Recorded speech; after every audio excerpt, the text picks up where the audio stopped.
ఈ రోజైతే కాళికామాత యాసం అయితే వేసుకున్నారండి. ఇప్పుడు చూడండి వస్తారు ఆ సందులో నుంచి. ఆయన్ని చూస్తేనే భయంగా ఉందండి. అసలు ఎంత అలా వేసుకున్నారో. మార్నింగ్ 9:30 అలా వస్తున్నారండి ఇలాగా. కాకపోతే 2 టైమ్సే వచ్చారు. తర్వాత మాకు వినిపించినాయి కానీ మేమైతే వచ్చేసరికి బయటకైతే వెళ్ళిపోయారండి. ఇది మా రోడ్లో మాట. అక్కడికి వెళ్ళి మళ్ళీ చూస్తున్నారు వీడియో తీస్తున్నామా లేదా అని చెప్పేసి.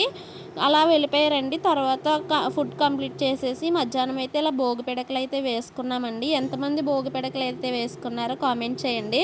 మన సిటీస్లో అయితే కొండమే తెలుసు కానీ ఇలా చేయడం తెలియదు కదండి.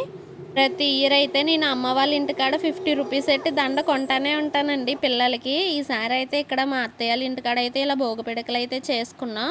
ఇది వచ్చేసి ఇంటి లెఫ్ట్ సైడ్లో ఉంటుందండి రోడ్డు. ఈ సైడ్ ఏమొచ్చేసి మా రోజు చెట్టుకి ఇలా కాస్తూనే ఉంటాయండి మందార పూలు. పెద్ద చెట్టు అండి అది. అసలు ఇరిపే కొలది అలా వస్తూనే ఉంటాయి. ఎన్ని